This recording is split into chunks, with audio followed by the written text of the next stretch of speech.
petite lumière verte vient de s'allumer. Oh, la petite musique en plus ce matin. C'était bien ça. Oui, tu sais, un petit vibe en arrière de la prédication, un petit son. Hey, comment ça va les amis? Yes, hey, je suis content de vous entendre, de vous voir ce matin, alors que j'étais de l'autre côté, puis je vous entendais chanter. Tellement bien de voir que l'Église est en train d'élever leur voix ce matin puissamment. C'était vraiment une bénédiction de vous voir ce matin. Je suis vraiment content de pouvoir continuer à apporter le message ce matin. Bonté divine! On est-tu heureux qu'il n'y ait plu aujourd'hui? Hein? Je pensais jamais de dire ça un jour dans ma vie, d'être heureux qu'il pleut. Mais bonté divine, que ça fait du bien. Bonté divine, c'est une expression québécoise que probablement vous avez déjà entendue. Combien ont déjà entendu cette expression-là dans leur vie? Bonté divine. Hein? Bonté divine. Je ne pensais pas que tu allais être là. Bonté divine. Qu'est-ce qui se passe aujourd'hui?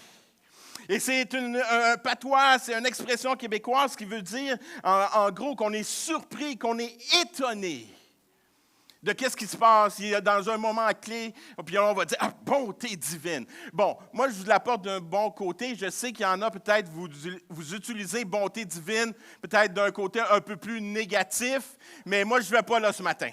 OK?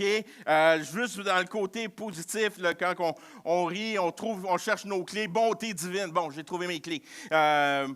Et ce matin, quand j'ai commencé à réfléchir, à étudier pour le message de cette semaine, et de voir que l'élément, qu'est-ce qui me surprend, qu'est-ce qui m'étonne aujourd'hui? Et c'est la question que je me suis posée. Qu'est-ce qui m'étonne aujourd'hui? Qu'est-ce qui me surprend de la société? Cette semaine, si vous avez écouté un peu les nouvelles, il y avait un grand moment cette semaine où le président des États-Unis rencontrait le président de la Russie et j'étais là, puis j'étais comme, qu'est-ce qui se passe dans notre société? Où c'est rendu? Et qu'est-ce qui nous surprend? Ma question m'a amené à dire la chose qui me surprend le plus de ce temps-ci. Pour ma part, je suis surpris, étonné de la vision que les gens peuvent avoir de Dieu. Bonté divine, si seulement les gens pouvaient avoir une bonne vision de Dieu. Combien d'entre vous croient que notre société s'améliore? Hein? Les nouvelles sont jamais joyeuses. Il y a toujours quelque chose qui se produit. Puis même, comme je dis des fois, la bonne nouvelle TVA, même la bonne nouvelle est étirée un peu. Tu sais, c'est comme, ils cherchent pour en trouver une. Et ma question, c'est que, est-ce que la vision que les gens ont de Dieu peut être une raison que la société ne va pas si bien? La perception qu'ils peuvent avoir. Ce matin, j'aimerais qu'on puisse prendre quelques instants pour découvrir ensemble une facette de Dieu. J'aimerais vous parler des bontés de Dieu. Et je crois sincèrement que la vision que vous avez de Dieu peut être renouvelée, ressourcée, même vous amener à changer, puis même à être transformé quand on saisit les bontés de Dieu. Un des passages que j'aime, c'est un de mes psaumes favoris, le psaume 100, verset 5, qui va dire « Car l'Éternel est bon, sa bonté dure toujours, et sa fidélité de génération en génération. » Psaume 34, 9 va nous dire « Goûtez et voyez que l'Éternel est bon. Heureux l'homme qui cherche en lui son refuge. » Mais avant d'aller ce matin, d'aller découvrir les bontés de Dieu, je crois que c'est important pour nous qu'on puisse regarder honnêtement ce qui se passe quand on les ignore, les bontés de Dieu. Je crois que c'est important de comprendre que quand je ne saisis pas la vision de Dieu, comment que Dieu est bon, qu'est-ce qui se produit en dedans de moi? Qu'est-ce qui se passe à l'intérieur de moi? Parce que ça a un impact. La vision que j'ai de Dieu a un impact sur ma vie. Peut-être que tu es ici ce matin et tu dis « Ah, moi, je ne crois même pas en Dieu. » Même juste de ne pas croire en Dieu a un impact sur ta vie. Je crois que ce matin, je voudrais t'amener à découvrir. Mais je veux, avant que tu puisses découvrir, je veux que tu réalises l'impact que ça produit en toi quand tu ignores les bontés de Dieu. Qu'est-ce qui se produit? Qu'est-ce qui se manifeste à travers de toi? Et qu'est-ce qui se produit souvent, c'est que tu deviens avec une vision déformée de qui est Dieu. Ta vision change parce que tu ne crois pas en Dieu, c'est des oui-dire que tu entends et tu te fais une certaine vision, puis tu réalises à un certain moment donné que ça peut avoir un impact ce matin. Et souvent, quand je parle de vision, puis je me demande, c'est quoi ta perception de Dieu pour toi? Qu'est-ce que tu vois quand tu penses à Dieu? Souvent, les commentaires que j'entends, c'est que Dieu est souvent un juge sévère. C'est le Jésus avec une règle. C'est vraiment, il est dur, Jésus. Il est dur, Dieu. Dieu, c'est un Dieu c'est un juge, donc qui est sévère. Pour d'autres, c'est que la perception, la vision qu'ils ont, c'est qu'il me semble qu'il est distant. Il y a quelque chose, il y a un gap entre moi et lui, puis je sens rien. Fait que si je sens rien, j'ai rien qui se passe à l'intérieur de moi, donc ça devient indifférent. Fait que qu'est-ce que Dieu, ta vision que tu as de Dieu, ça ne me dérange pas parce qu'au bout de la ligne, moi, je suis indifférent. Puis d'autres, c'est que Dieu, la vision qu'ils peuvent avoir, c'est que c'est comme qu'ils deviennent capricieux. C'est que Dieu, ça dépend comment il file. Aujourd'hui, c'est une bonne journée. Tu sais, c'est comme, papa, il nous a envoyé de la pluie aujourd'hui. Il n'est pas pire aujourd'hui. Ça dépend. Il est capricieux. Ça dépend qu'est-ce qui se passe.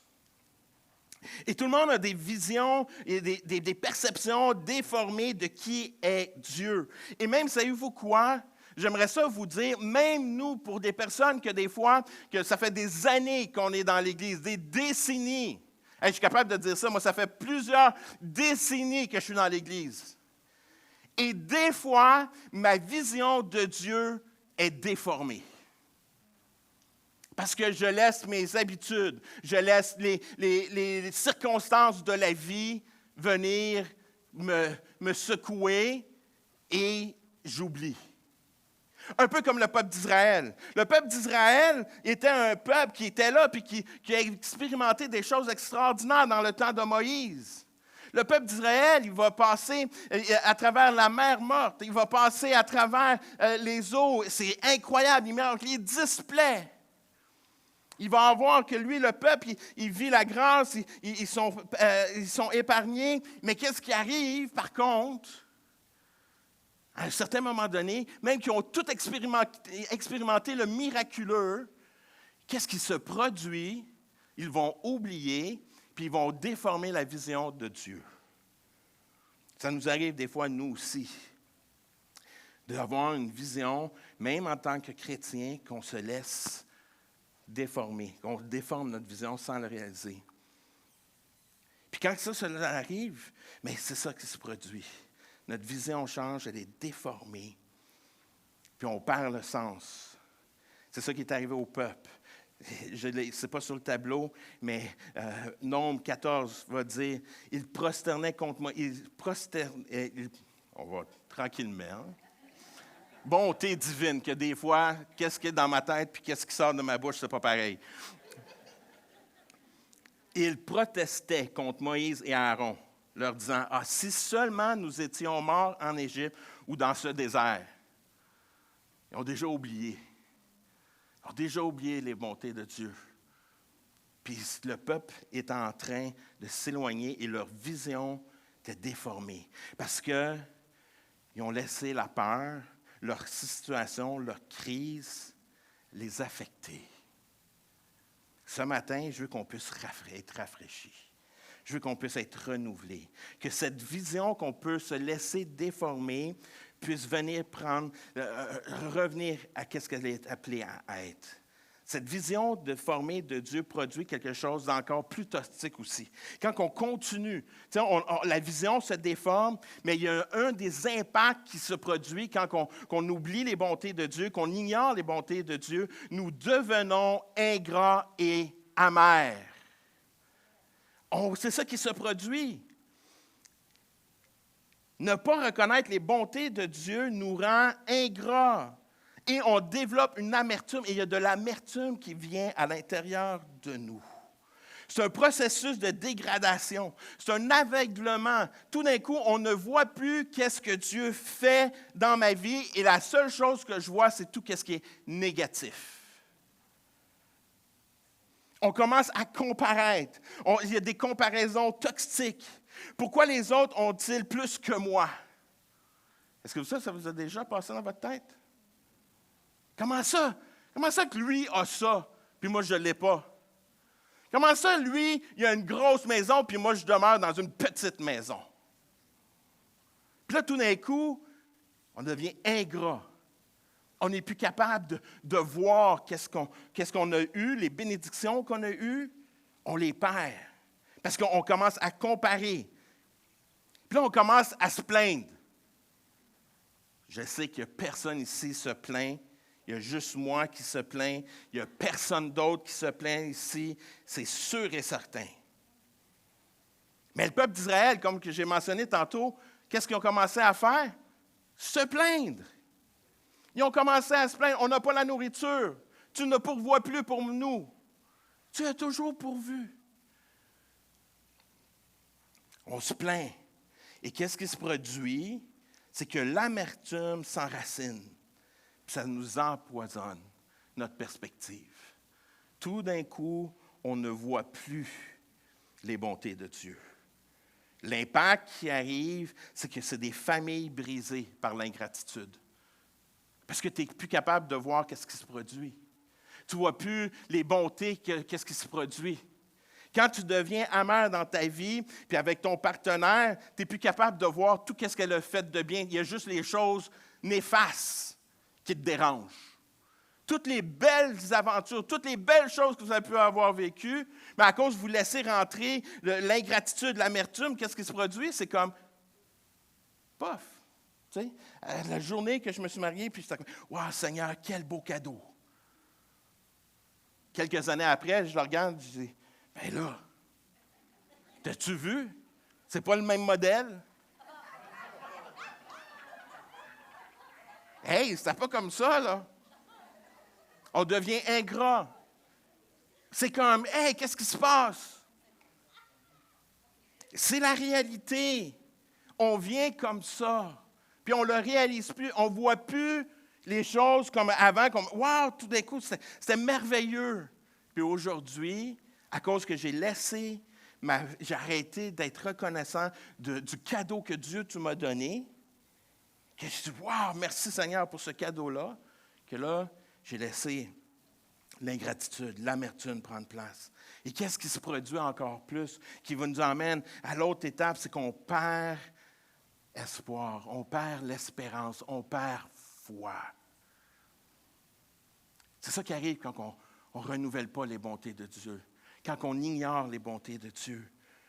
Ignorer les bontés passées de Dieu nous fait perdre confiance en son action aujourd'hui. Parce que tout ce que j'ai vécu, c'est comme j'oublie que j'ai plus confiance à ce qui va se passer aujourd'hui. Puis là, qu'est-ce qui arrive? Je m'inquiète. Je crée de l'anxiété. Là, je suis comme, wow, j'ai plus confiance. Toutes les choses que Dieu a faites, je les ai perdues. Je ne suis pas capable de voir les bontés de Dieu. Que je perds foi, je perds confiance. Puis on oublie même ce que Dieu a fait récemment. Il y a du doute. On commence à douter de sa fidélité. Va-t-il vraiment m'aider cette fois-ci? Cette fois-ci, là, ça fait tellement de fois que j'essaye et ça ne marche pas. Il va-tu vraiment être là encore une fois? On commence à douter. On doute de la bonté et la grâce de Dieu. L'anxiété chronique. Et tout d'un coup, on abandonne même notre vie de prière. Parce que ma vision est déformée. À quoi bon? Il me répond-tu vraiment à ma prière? Est-ce que c'est vraiment ça? Puis là, on abandonne. C'est qu'on oublie les bontés de Dieu. On oublie qu'est-ce que Dieu a fait. Pendant un certain temps, un personnage dans la Bible, peut-être vous ne le connaissez pas, si vous êtes nouveau dans la foi, il y a un personnage dans l'Ancien Testament, un homme de Dieu qu'on appelle Élie. Cet homme, c'était un homme qui a remporté des victoires extraordinaires sur le mont Carmel. Je m'en ai dit caramel. Bonté divine. Sur le mont Carmel. Il arrive, remporte une victoire extraordinaire. Et lui, dans sa tête, c'est comme, enfin, c'est réglé. Enfin, le peuple va suivre. Le peuple va se tourner vers Dieu. Enfin, on rentre dans ce réveil tant attendu. Enfin, on va vivre quelque chose d'extraordinaire. Enfin! Et là, il y a une reine, Jézabel, qui arrive et dit, non, ça ne marchera pas comme ça. Moi, je veux qu'on le tue. Et tout d'un coup, Élie, pour un moment dans sa vie, il oublie les bontés, il oublie la victoire qu'ils viennent de vivre. Puis il tombe dans la dépression. Mais qu'est-ce qui est extraordinaire dans ce texte, quand vous prenez le temps et vous lisez l'histoire d'Élie, c'est que même dans ces moments les plus bas, Dieu prend soin de lui. Des oiseaux vont venir le nourrir. Les bontés de Dieu. Même dans les moments qui étaient là, puis il dit, c'est fini, moi je ne suis plus capable, j'abandonne. Seigneur, c'est fini. Non, va te reposer. Puis là, après ça, on lit l'histoire, puis là, on voit que Dieu avait pris des hommes de Dieu, puis qu'ils avaient mis de côté. Et là, tout d'un coup, après ça, on voit qu'Élie va reprendre force, puis il va vivre des choses extraordinaires. Puis il va former un homme qui s'appelle Élisée. Mais pendant un certain temps, même dans la vie d'Élie, cet homme de Dieu incroyable a vécu un moment difficile. Quand on prend des décisions qui sont basées sur la peur plutôt que sur la foi, souvent ça nous embête. Incapacité d'encourager les autres, perte de témoignage, puis on fait une dépression spirituelle. On perd confiance quand on oublie les bontés de Dieu. Mais, attendez, bonté divine. Il y a une bien meilleure voie ce matin. Je veux que vous découvriez qui Dieu est vraiment. Laissez-moi vous présenter le vrai visage de Dieu. Une vision renouvelée pour la bonté divine. Est-ce qu'on peut ce matin prendre un temps puis de se rappeler les bontés de Dieu? Moi, je suis béni. Je suis béni parce que depuis que je me prépare ce message-là, ça me fait du bien personnellement, juste pour moi. Ça, là, je suis très égoïste. Mais bon, c'est moi. Ça me fait du bien. J'espère que vous allez saisir ce matin les bontés de Dieu. Dieu est bon par sa nature. Sa nature divine, intrinsèque. Comme j'ai lu tantôt, psaume 100, « Car l'Éternel est bon, sa bonté dure à toujours. » Savez-vous quoi? Moi, je ne durerai pas toujours, mais Dieu dure toujours, de génération en génération, de bonté en bonté. Et moi, je suis excité parce que c'est sa personnalité, c'est sa personne, c'est son caractère, c'est qui il est. Wow! Pour moi, ça m'excite parce que s'il est, c'est pas juste une journée, c'est pas simplement comment il file. Non, c'est sa personnalité, c'est son caractère, c'est qui qu'il est, c'est sa nature. Ça fait du bien de savoir que Dieu est bon. Sa bonté n'est pas un comportement, c'est qu'il est comme ça. C'est sa nature. Sa bonté n'est pas conditionnelle à nos mérites ou à nos circonstances. Permanente et éternelle, de génération en génération. Moi, ça m'excite. Moi, de juste savoir que mon Dieu, c'est un bon Dieu qui prend soin de moi. Je suis comme, wow, ça me fait du bien. Et aussi, je suis quelqu'un, moi, qui aime la nature, qui aime regarder la nature. Sa nature révèle qui qu'il est à travers la création. Et un des grands problèmes de notre société, c'est que notre société est tombée en amour avec la création, ils ont oublié le Créateur. Mais la création parle du Créateur. Quand on prend le temps, puis on réfléchit, puis on regarde à la nature, comment que ça vient nous dire « Wow!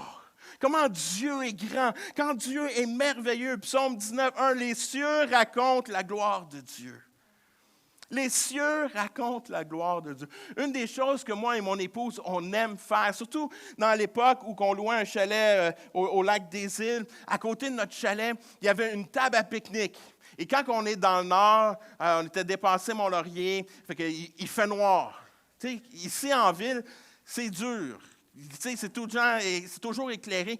Mais quand on était là-bas, quand il faisait beau les soirées, il y avait la table de pique-nique, puis on aimait ça prendre des couverts, aller se coucher sur la table de pique-nique. Il fallait vraiment faire attention parce que c'était comme... on pouvait tomber d'un bord ou de l'autre. Mais quand même, on était là, on était collés, puis on regardait au ciel. Puis, comment c'est tellement merveilleux, et surtout dans la saison, voir les étoiles filantes. Là, comme au mois d'août, c'est toujours la saison des étoiles filantes, de regarder au ciel, de regarder comment que Dieu agit à travers les étoiles. C'est comme, wow, mon Dieu est bon. Mon Dieu est grand. Et même à travers les Écritures, à travers Salomon va nous encourager à travers les proverbes de dire hey, prenez le temps, là. Prenez le temps de regarder les fourmis. Regardez les fourmis, puis vous allez apprendre des choses. Hey, ils travaillent, ils n'ont même pas de chef, puis ils travaillent tous ensemble. Il y a des choses on apprend à travers la création de Dieu. Ça, c'est la bonté de Dieu. Même à travers sa création. C'est un ordre parfait. On est chanceux au Québec d'avoir les 4 saisons. Tu sais, on se plaint, mais bonté divine qu'on est béni d'avoir 4 saisons. D'avoir l'hiver, je sais que le monde, c'est comme, hein? Mais pour ceux qui n'aiment pas l'été, aiment l'hiver. Tu sais, c'est ça la réalité.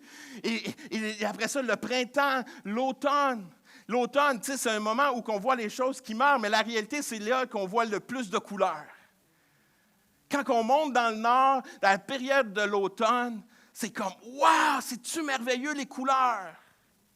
Ça, c'est juste au Québec, c'est dans les pays qui ont 4 saisons. On est bénis.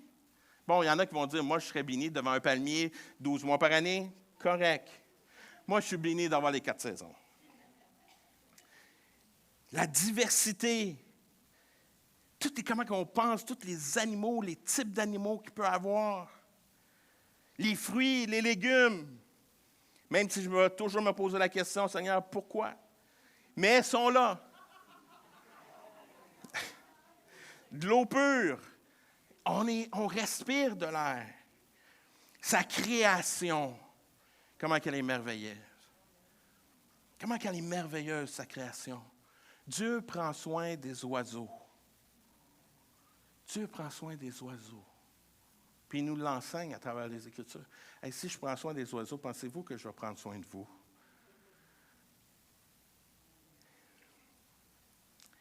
Comment notre Dieu est grand. Il le dit, Matthieu 16, 26, ce n'est pas au PowerPoint, mais regardez les oiseaux du ciel. Ils ne sèment ni moissonnent, et votre Père céleste les nourrit. C'est le Papa céleste qui se nourrit des oiseaux. C'est incroyable. Moi, ça m'excite de voir comment Dieu prend soin de sa propre nature. Puis si je suis capable de me rappeler de ça dans les moments durs, Dieu il prend soin même des fourmis, il prend soin des oiseaux, il prend soin de toute la sphère des animaux, comment il prend soin de nous. Si Dieu prend soin des oiseaux et habille les lys des champs dans tant de beauté, que dit cela de sa bonté envers nous? Bonté divine. Ce Dieu qui peint chaque coucher du soleil.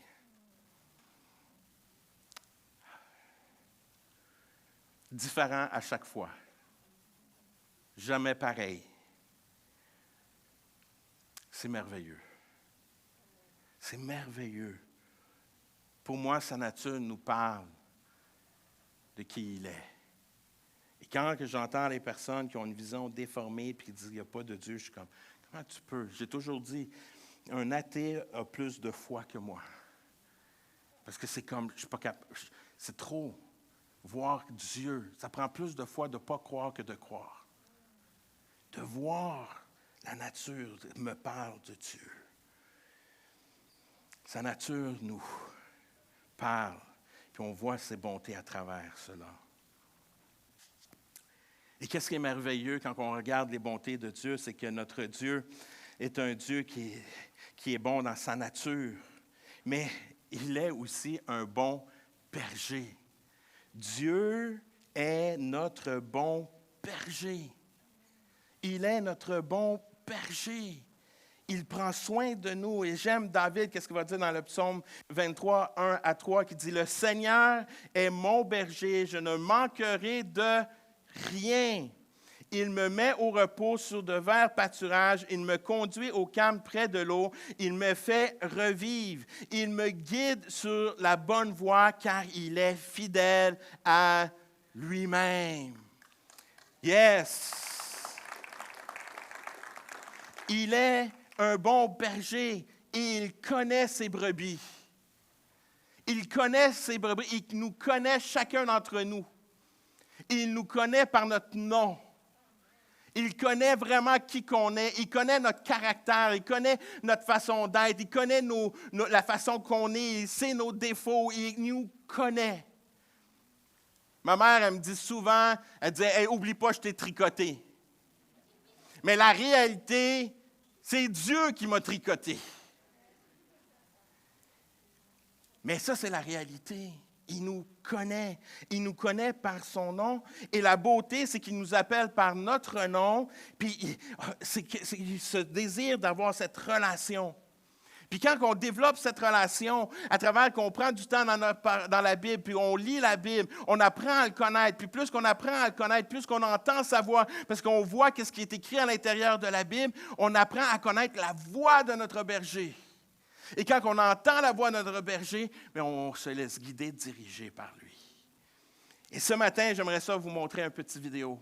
C'est mon ami José qui m'a envoyé une vidéo il y a quelques semaines sur un berger qui appelle ses brebis.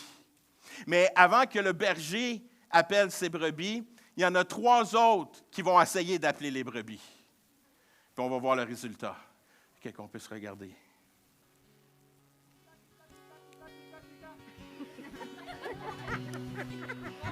One more time.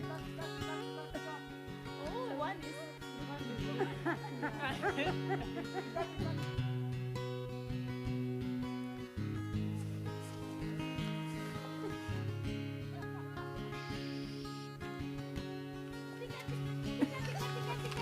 Louder! Tika, tika, tika, tika.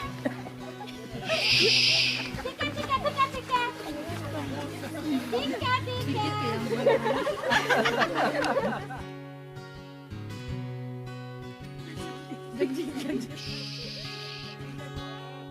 Tika, tika, tika. Ayoko.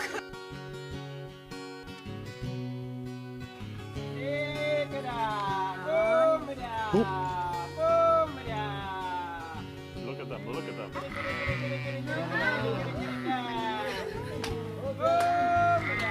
That's amazing. Isn't that amazing? They are coming. Oh my God. Woo! Oh my God. I can't believe it. Oh my God. This is right first. Oh my God. This is amazing. One more. You scared them. Yeah, Eunice made him go away. Oh my God. Was that cool or what? Oh my God. You will never have the same again. Oh my God. C'est quand même incroyable, hein? La voix du berger, même s'il y en a d'autres qui essayent, les brebis, non, je connais la voix. Ça, c'est la relation que Dieu veut avec nous. Qu'on entende sa voix, qu'on le découvre. Puis quand on découvre sa voix, là, il peut y avoir plein de monde qui peuvent dire des choses. Ah, c'est pas mon berger. Et quand Dieu me parle, ouf, tu vois toutes les brebis. Tu vois tout le monde qui s'avance. Ils vont. Pourquoi? Parce que le berger, qu'est-ce qu'il fait? Il va les nourrir, il les guide, puis il va pourvoir à ses besoins. C'est ça un berger. Le berger, c'est qu'il connaît la personne. Il nous connaît, il y a cette relation. Il me nourrit. C'est lui qui nous pourvoit. Il me fait reposer dans de verts pâturages. C'est lui qui me guide. Il veut que je me repose auprès des eaux paisibles. Il me conduit sur les sentiers de la justice. Il me donne une direction divine dans mes décisions que je suis appelé à prendre. C'est ça le berger. Notre Dieu, c'est un bon berger. C'est notre berger. Bonté divine. Quelle différence cette vision fait de notre quotidien. D'avoir pensé que Dieu, c'est un juge, il est sévère, il est dur, je ne suis pas assez bon. Non, non, il prend soin de nous. Il pourvoit. Ça, c'est la vision de Dieu. Et si vous pensez que c'est tout, détrompez-vous. Car ce bon berger nous a pas fait il nous a fait des promesses extraordinaires. Puis ces promesses sont toujours oui et amen. Dieu accomplit ses bonnes promesses. Notre Dieu, c'est un bon Dieu. Pourquoi qu'on y faire confiance à ses promesses? Parce qu'il n'a jamais manqué à une de ses promesses. À travers toute l'histoire, on voit qu'il n'a jamais manqué à ses promesses. Ce n'est pas à l'écran, Josué 21, 45, si vous voulez le regarder chez vous. De toutes les bonnes paroles que l'Éternel avait dites, aucune ne restera sans effet. À travers l'histoire de Moïse, Abraham, David et même notre propre vie, on voit que Dieu maintient ses promesses. Ses promesses sont concrètes pour nous aujourd'hui. Encore là, c'est des passages qui ne sont pas à l'écran. Prenez des notes. C'est pour ça que c'est bon de prendre des notes aussi. Romains 8, 28, toute chose concourt au bien de ceux qui aiment Dieu. Jérémie 29, 11, car je connais les projets que j'ai formés pour vous, projets de paix et non de malheur. Philippiens 4, 19, mon Dieu pourvoit à tous vos besoins selon sa richesse. Matthieu 28, 20, je suis avec vous tous à tous les jours jusqu'à la fin du monde. Il est avec nous, il prend soin de nous, il pourvoit pour nous. Il pourvoit à nos besoins. C'est pour ça qu'il nous encourage et nous dit, arrêtez de vous inquiéter. Qui s'inquiète? Moi, j'aimerais ça dire que je ne m'inquiète jamais. C'est faux. Si Dieu nous le répète si souvent dans les Écritures, c'est qu'il nous connaît. Il sait qu'on va s'inquiéter. C'est pour ça qu'il nous le rappelle. Parce qu'il sait qu'on a tendance à oublier. Puis là, il nous rappelle, inquiète-toi pas, je suis là. Je vais pourvoir à tes besoins. À maintes reprises dans ma vie, je ne m'attendais pas, puis on était là, dit, Seigneur, on ne sait pas comment on va faire. On ne sait pas comment on va arriver. Puis, whoop, Dieu pourvoit. Dieu met à cœur sur quelqu'un de nous donner quelque chose. Ça, je racontais à mes enfants cette semaine. Je dis, là, quand on a déménagé dans notre maison, tout ce qu'on avait à l'intérieur, c'est des choses que les gens nous ont données. Notre sofa, ça nous avait été donné. La table, ça nous avait été donné. Tout nous avait été donné à part le lit que nous, on savait acheter. Le restant, c'était du stock donné. La TV avait été donnée. Ça, c'est les bontés de Dieu. Puis on se posait comment on va faire? Mais Dieu est là. Dieu pourvoit, nous surprend. Dieu nous donne. Puis là, c'est là le grand défi. Dieu pourvoit à nos besoins et non à nos désirs de grandeur. C'est là la différence. Ah, Dieu ne répond pas à mes besoins, j'ai prié pour une Ferrari. Peut-être la Ferrari, il aimerait mieux te donner peut-être un petit char, une petite Honda bien ordinaire, mais le restant de l'argent que tu as, tu vas pouvoir le donner. Moi, je vais rencontrer à tes besoins, puis je vais te donner tellement, tu vas pouvoir en donner. Dieu veut nous donner au-delà de ce qu'on a besoin, pas pour garder pour nous, pour le remettre, parce que Dieu est un Dieu bon. Il s'abandonne à nous, il donne à nous, puis après ça, il dit, « Hey, peux-tu leur donner toi aussi? Peux-tu être un reflet? Les bontés que je te donne, est-ce que tu pourrais les donner toi aussi? » Ça, c'est notre Dieu, c'est ça qu'il nous demande. Puis comment y faire confiance dans ses promesses? Parce que oui, on s'inquiète. J'aimerais ça vous le dire dans la simplicité ce matin. Dans la simplicité, comment qu'on devient de plus en plus confiant dans les promesses de Dieu. Parce que des fois, peut-être, vous êtes ici et vous dites, comment que je prends ce pas de foi? Comment que je peux vraiment faire confiance en Dieu dans telle situation? Bien, j'aimerais ça te le montrer ce matin d'une façon simple. C'est un peu comme le cercle de la sécurité pour les enfants quand tu élèves tes enfants. C'est le même principe. La façon qu'on élève nos enfants, peut-être vous ne l'avez jamais réalisé, mais vous allez le voir ce matin, c'est très simple. La façon qu'on élève nos enfants, savez-vous quoi? Bien, Dieu prend pas mal la même méthode pour faire confiance. Un enfant qui rencontre premièrement un défi, qu'est-ce qu'il va faire? Un bébé, qu'est-ce qu'il fait quand il a faim? Il pleure, il crie, il fait connaître son besoin. Right? Il arrive, il est là, il fait face, il a faim, il a peur, il a tombé en bas de son bicycle pour la première fois, il ne comprend pas qu'est-ce qui se passe, puis qu'est-ce qui se produit. Il y a un défi devant lui, il fait face, puis là, il y a un moment de réflexion, puis là, qu'est-ce qu'il fait? Il crie, il pleure, puis s'il est un petit peu plus vieux, il va appeler papa ou maman. C'est ça la réalité. Il est là, puis là, il va arriver, puis là, il fait une demande. Demande de l'aide. Papa, j'ai tombé, j'ai le genou tout scrappé, il faut que j'aille à l'hôpital. Ah, OK, viens-t'en, on y va. Puis ça, c'est incroyable. En tant que parent, là, je suis convaincu, tous ceux qui ont été parents, si vous n'êtes pas parent encore, vous allez le voir, c'est des choses naturelles qui arrivent. Ton enfant, il va vivre des expériences.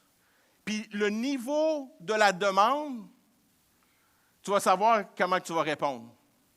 Tu sais, ton enfant il pleure, il tombe, puis il fait « Tu dis, ah, OK, il peut attendre un peu. » Tu sais, c'est comme... Puis après ça, il y a un cri que l'enfant fait, que tu dis « OK, c'est tout de suite. » Il faut que je réponde tout de suite parce qu'il y a quelque chose. Savez-vous quoi? Notre Père Céleste, c'est pareil. Hein? Des fois, tu ne demandes pas. Puis après ça, tu dis « Ah, mais pourquoi il ne me répond pas? » Tu n'as pas demandé. Tu sais, demande. Fais une demande. Puis après ça, ta demande devient de plus en plus intense. Ta demande devient... Puis là, Dieu, OK, oui, je vais répondre. C'est comme ça en tant que parent. L'enfant demande de l'aide. Le parent n'hésite pas, puis il va répondre aux besoins. Il répond aux besoins.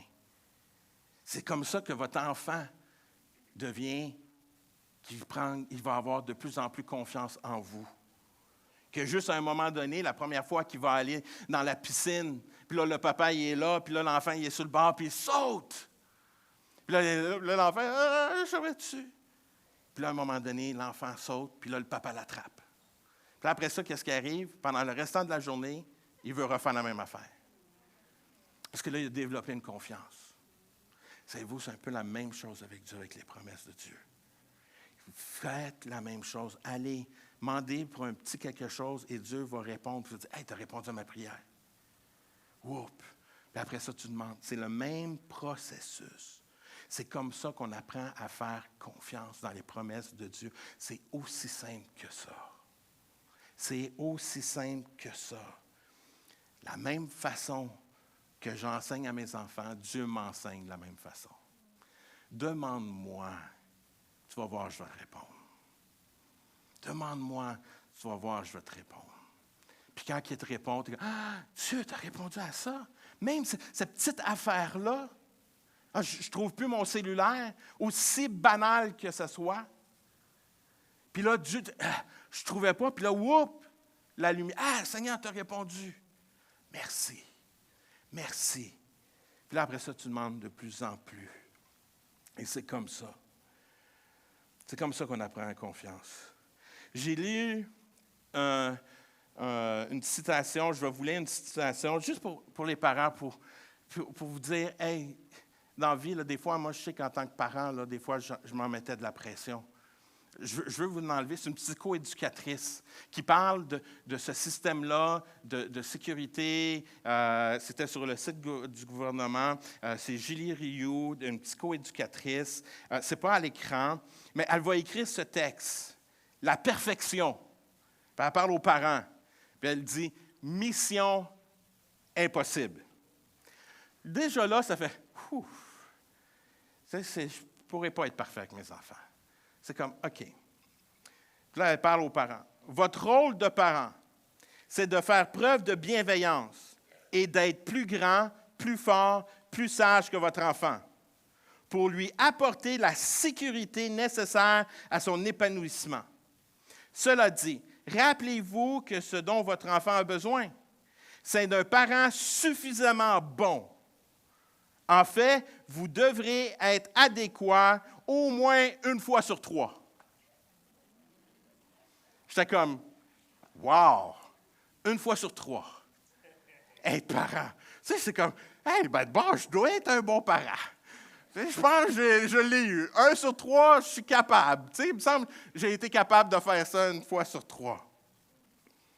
Mais ça m'a amené à réfléchir à mon Papa Céleste. Comment que lui est bon. Lui, il est 3 sur 3. Lui, il est fidèle dans ses promesses. Des fois, moi, j'ai manqué promesses. Des fois, j'ai dit à mes enfants, on va faire telle chose, puis on ne l'a pas fait. Puis là, on trouve 1000 excuses. Ah, il y a ci, il y a ça, il y a ça. Mais Papa Céleste, lui, il ne fait pas ça. Il est 3 sur 3. Merci. Quelle bonté divine. Quelle bonté divine, notre Dieu. Comment il est bon envers nous. J'aimerais ça qu'on invite Joey à revenir.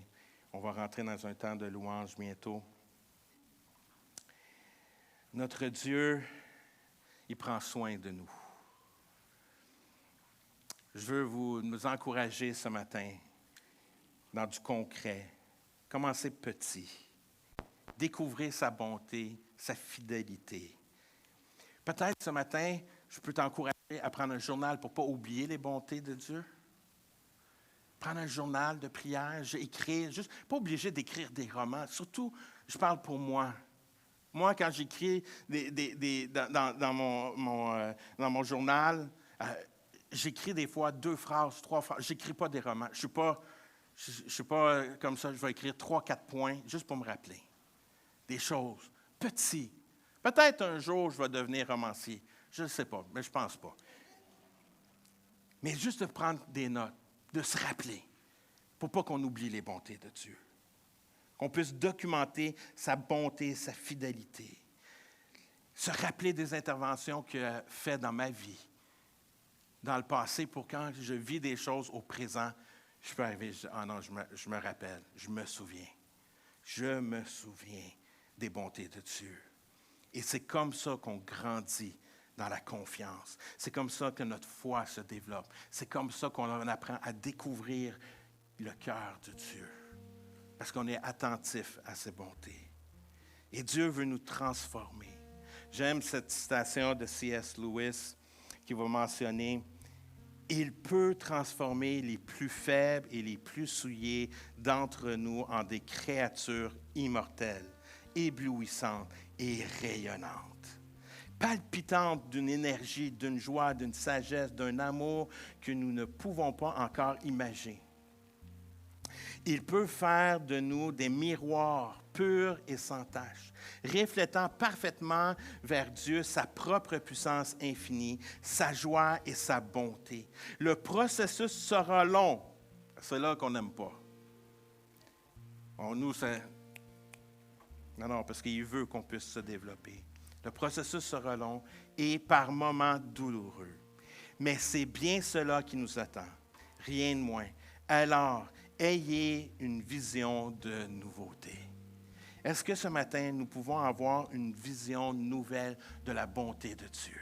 Qu'on puisse se laisser rafraîchir par ses bontés aujourd'hui. Je crois que c'est important ce matin qu'on puisse laisser Dieu nous rappeler ce qu'il a fait, puis de réaliser qu'aujourd'hui, il est prêt à faire la même chose aujourd'hui. Vous connaissez, il est le même hier, aujourd'hui et éternel. Il veut se dévoiler ce matin. Il veut qu'on puisse le saisir. Il veut se faire entendre. C'est à nous de simplement ouvrir nos oreilles et de l'écouter et de l'entendre. Dieu est un Dieu bon dans sa nature. Il est bon parce qu'il est un bon berger et il tient ses promesses. C'est ça la vision de Dieu. Ça, c'est la vision qui n'est pas déformée, mais c'est la vision qui nous emmène à expérimenter la grâce, son amour. L'expression bonté divine exprime notre surprise, notre étonnement, mais ce matin, j'espère qu'elle exprime surtout votre émerveillement devant la bonté de notre Dieu. Bonté divine qu'il est bon, bonté divine qu'il nous aime, bonté divine qu'il est fidèle. Ce matin, j'aimerais qu'on puisse s'engager, prendre un temps pour s'engager à dire, Seigneur, je ne veux plus oublier tes bontés. Je ne veux pas que ma vision soit déformée, mais je veux qu'elle soit renouvelée. Et j'aimerais ça qu'on puisse ce matin, alors qu'on se tient debout et qu'on va rentrer dans ce temps de louange, que ce matin, qu'on puisse rentrer dans ce temps de louange avec engagement personnel et de dire, Seigneur Dieu, je te loue, je t'adore parce que je réalise tes bontés. Puis ce matin, je veux m'engager devant toi. Que durant les prochains jours, quand je vais me réveiller, je vais dire, Seigneur, tes bontés se renouvellent à chaque jour. À chaque soir, je vais prendre le temps de dire, hey, quelle bonté que tu m'as accordée aujourd'hui. Peut-être c'est le respect. Peut-être que tu vas te dire, j'ai eu une journée de... Ça arrive. Mais cette journée-là, vous pouvez arriver et dire, Seigneur, je suis reconnaissant. Je suis encore là aujourd'hui, même à travers cette journée qui a été difficile. Seigneur, merci, tu m'accordes le souffle. Merci, quand je suis été dans mon frigidaire, j'avais de la nourriture. Merci. Même dans cette journée difficile, tu es capable de trouver les bontés de Dieu. Tu es capable de voir qu'il te guide, qu'il te dit, qu'il t'emmène dans un repos, que tu puisses vraiment saisir ses bontés. Et une des choses que nous sommes appelés à faire, c'est de resplendir, que nos bontés que Dieu nous accorde puissent resplendir sur les personnes alentour de nous. Qu'ils puissent voir, que les gens puissent voir, wow, tu vis des moments durs, puis tu es quand même reconnaissant. Ce n'est pas à cause qu'on est plus fort, non. C'est juste que mon regard est sur Dieu, sur ses bontés. C'est la seule chose. Ma prière pour nous ce matin, c'est qu'on puisse sortir de ce lieu avec une vision renouvelée de ses bontés et qu'on puisse s'accrocher à lui fidèlement. Et ce matin, peut-être, tu es ici et tu as de la difficulté à percevoir Dieu. Viens nous voir, viens me voir après la réunion, on pourra continuer à discuter et ça va me faire plaisir de rentrer en contact avec toi puis qu'on puisse parler de cela. Mais ce matin, alors qu'on élève nos cœurs, la bonté de Dieu, un des effets quand on laisse les bontés de Dieu venir nous envahir, un des impacts naturels, c'est qu'on commence à le louer, à l'adorer. Les bontés divines, les bontés que Dieu nous accorde, nous emmènent à le regarder, se tourner vers lui et l'adorer. Et c'est pour cela que maintenant, nous allons prendre un temps de louange et d'adoration, qu'on va élever nos mains, puis on va juste dire, « Hey, Seigneur, je te remercie. Je te remercie. Je veux te louer, t'adorer de tout mon cœur. »